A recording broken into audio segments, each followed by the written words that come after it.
doutor Ivalda vai falar conosco, é? Posso trazer a reportagem já ou primeiro... Posso pôr a reportagem? Ok. Você vai descobrir quem é Jamile. Deixa eu dar primeiro... Ela já me ouve ou não? Cadê a doutora? A doutora...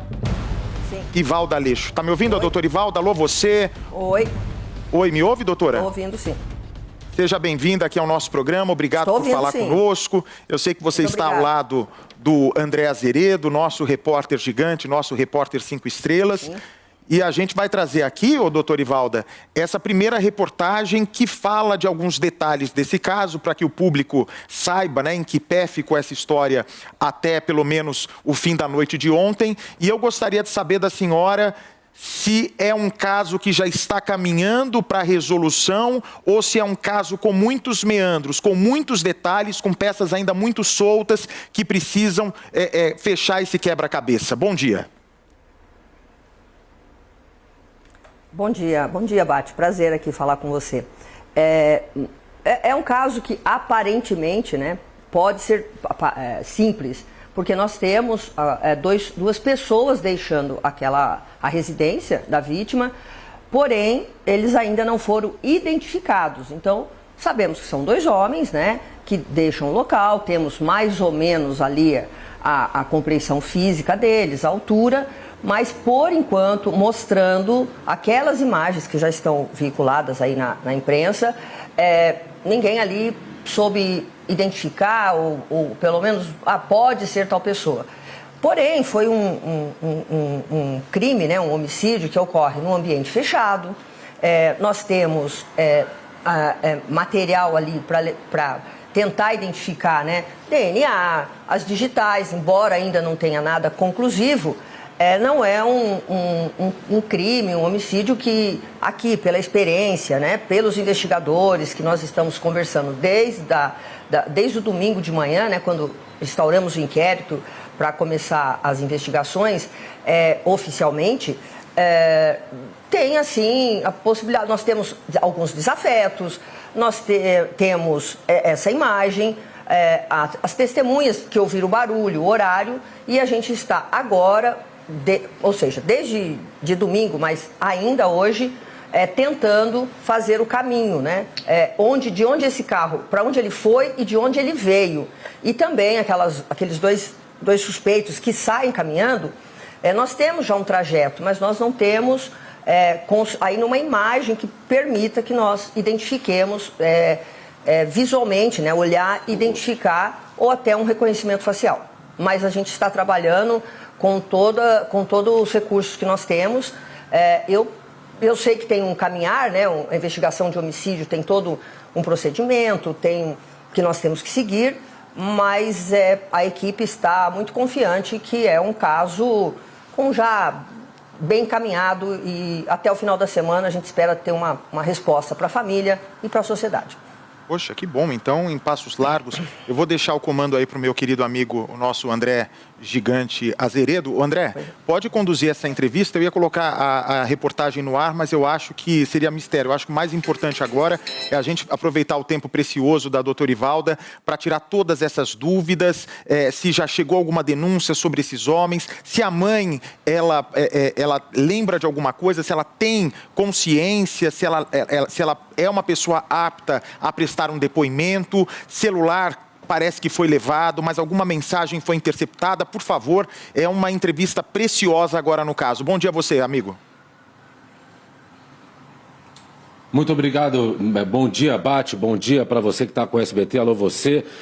Doutor Ivalda, obrigado pela gentileza de nos receber mais uma vez aqui na sede do DHPP, diretora do Departamento de Homicídios.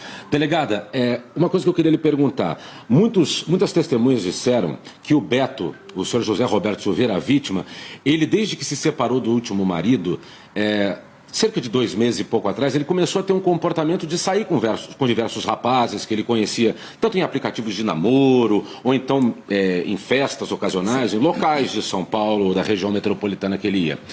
Está descartado até uma possibilidade de latrocínio, alguma coisa assim? Se ele conheceu, de repente, ladrões num aplicativo de namoro, de encontro, e essas pessoas se aproveitaram disso? Porque isso acontece também, né? Não, sim, é muito comum. Só está com o microfone. É muito comum, André. A gente tem visto, né, que, às vezes, por aplicativo, não se conhece a pessoa, né? Tem ali um contato, né? Uma foto, e fica difícil a gente até rastrear, às vezes, esse caso. De uma forma que foi um latrocínio, não se descartou, mas o que foi que levaram de muito valor, que não seja uma coisa circunstancial, né? O celular pode ser... Porque tinha outras coisas de valor lá. Não levaram. Até o momento, segundo parentes e quem conhecia a casa, não falam nada que seja... Levou televisão, levou um objeto de valor. Eventualmente, nós indagamos. Ele tinha algum dinheiro em casa, e não que soubessem, né? Então, pode ter acontecido isso, sim. A gente não descarta. Mas tudo caminha para um homicídio mesmo. Alguma coisa ali deu errada. Tipo o quê, por exemplo? Só para a gente entender a linha de raciocínio da polícia. Ele chega em casa com esses dois homens, com o carro. Ele sai e busca essas duas pessoas. Ele vai para algum lugar e volta com duas pessoas. Se eram muito conhecidas dele, ou ele conheceu naquele momento, a gente vai ter que identificar esses dois suspeitos, pelo menos. Era assim, e embora a vítima não esteja aqui sendo julgada em momento algum, mas é um perfil dela de ter encontros por aplicativo e pessoas que ele conhecia em festas. Isso é um comportamento de risco? Sim, é um comportamento que a gente não recomenda, né? Hoje, né, por conta de golpe, pessoas que se passam por interessadas naquele perfil e, na verdade, são golpistas, ladrões e até, como nós vimos aí, possivelmente assassinos. Doutora, e essa Jamile? A gente teve um print, a nossa equipe do Alô Você, inclusive...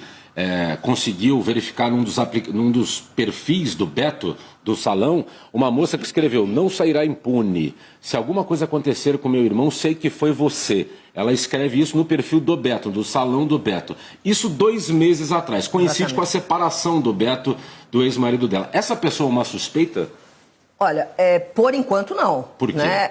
Não, porque ela não tem uma ameaça. Você não vai passar impune se alguma coisa acontecer. O que nós temos aí? Havia, sim, um relacionamento conturbado com esse relacionamento anterior, porque quem não aceitava a separação, na verdade, era a vítima, o Beto. Tá? Inclusive, e por conta disso, houve ofensas, troca de ofensas. O Beto acabou fazendo ameaças para essa pessoa. O ex-namorado. Para o ex-namorado. E também ofendeu, calúnia, né? Ofensas, injúrias. E tem até um inquérito policial. É mesmo? O Beto estava respondendo um inquérito policial. Está respondendo um inquérito, isso tem... Pelo quê, doutor? Por injúria? Calúnia?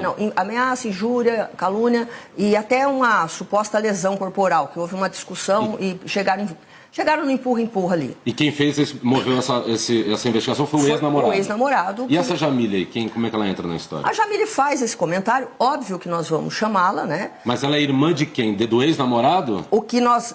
Nós temos aqui que ela é irmã de um dos relacionamentos do ex-namorado. Do ex-namorado. Ah, então a Jamile, o ex do Beto, começa a namorar um outro rapaz que é irmão dela. Que é irmão dela. E sim. Óbvio que o que nós temos é que a própria família e os amigos falaram que, como ele estava inconformado, ele era insistente. Ele era insistente, né, nisso. Mas isso não quer dizer que alguém foi lá e... Até porque, fisicamente falando, não tem não aparece nem o ex e nem o atual do ex, né? Meio confuso, mas é isso. Como a compreensão física, a altura, não se assemelha àquilo. Aqueles dois que nós temos aquela imagem. Só para a gente devolver a palavra para o Bate, doutora, rapidamente, o Beto morreu como? Ele tem marca de faca no corpo? Não. Como é que ele morreu? Pelo atendimento do local, a perícia, o delegado que atendeu o local e pelo que nós observamos de algumas imagens que foram feitas lá, tudo indica que ele morreu por asfixia, uma asfixia por sufocamento. Com o travesseiro no rosto? Ele já estava amordaçado, né, e o lençol. Pois é. Bate, por favor, está com você a palavra. Doutora, a senhora descartaria nessa altura da investigação, por exemplo, um ritual sexual desses que eles gostam de ser humilhados, de apanhar, sentem prazer com isso, e as pessoas tenham passado do ponto ou não? Nada é descartado, Bate, mas não sabemos se foi isso que aconteceu. Nós não temos esse perfil dele, até porque ainda é muito recente, né? Parece, né? Mas são 2 dias, né, de investigação, e hoje talvez a gente consiga evoluir mais, porque a gente já tem mais informações. Nós temos que respeitar o luto da família. Óbvio que não falamos com a mãe dele no dia, foi informalmente, né?